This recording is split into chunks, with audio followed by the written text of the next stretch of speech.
Tonight's third crime story comes from Poland, where authorities have detained a suspect in the killing of Russian artist and dissident Robert Kuzovkov, also known as Semyon Skripetsky.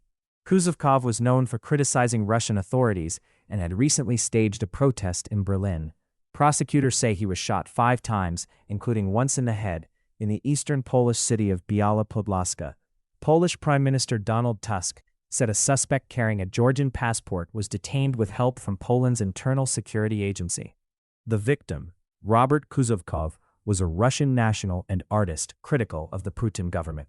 That political identity makes the case immediately sensitive. Authorities say he was shot multiple times. 2 Belarusian nationals were also detained in connection with the killing, but Reuters reported they had not been charged. Polish officials are now working to determine who ordered the killing. That last phrase is key: who ordered it? In an ordinary homicide, investigators may focus mainly on the direct suspect. In a suspected political or organized killing, the person who pulls the trigger may only be one layer of the case. Police have to ask, was the suspect hired? Was there surveillance before the killing? Did the victim receive threats?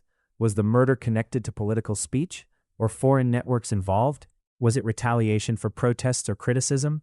Who benefited from his death? This is not just a street shooting investigation. This is a case involving a dissident, a foreign suspect, possible accomplices, and questions about who may have wanted the victim silenced. Polish Prime Minister Donald Tusk said the detained suspect used a Georgian passport. Local police in Lublin said the document belonged to a 36-year-old man. Tusk also said authorities are working to identify the person who ordered the killing.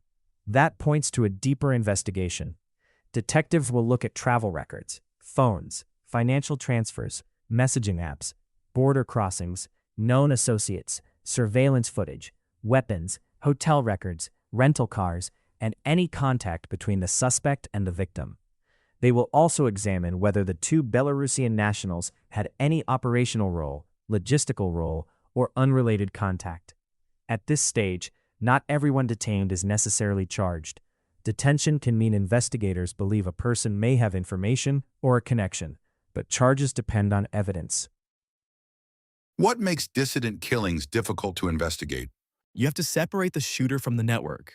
The trigger person may be local or hired, but the motive and planning can involve people far outside the crime scene. Kuzovkov was reportedly known for art and activism critical of Russian authorities. He had recently staged a protest in Berlin. That history matters because it gives investigators a possible motive category, but it does not prove who ordered the killing. Authorities must be careful. A political motive is possible. A personal motive is possible. A criminal dispute is possible. A targeted intimidation killing is possible. That is why prosecutors need evidence, not assumptions. Poland's deputy foreign minister also said that Chechens whom Kuzovkov had criticized were potentially suspected, though investigators had not publicly confirmed a final motive.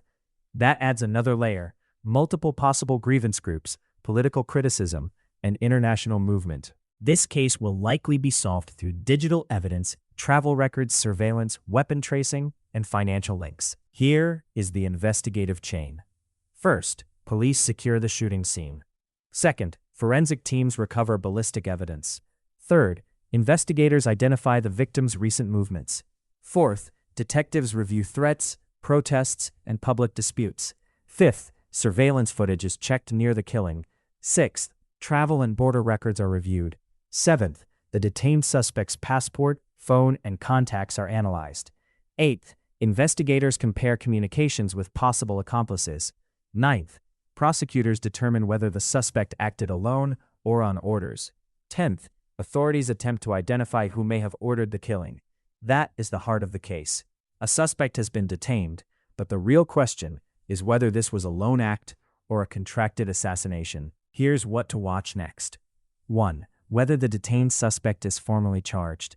2. Whether the 2 Belarusian nationals are charged or released. 3. Whether investigators identify who ordered the killing. 4. Whether Polish officials link the murder to Kuzovkov's activism. 5. Whether international agencies become involved. 6. Whether more suspects are detained. A Russian artist critical of Vladimir Putin was shot dead in eastern Poland. A suspect using a Georgian passport has been detained, and Polish authorities say they are investigating who ordered the killing. This is no longer just a murder case. It is a possible international political crime investigation involving activism, surveillance, foreign nationals, and the search for whoever may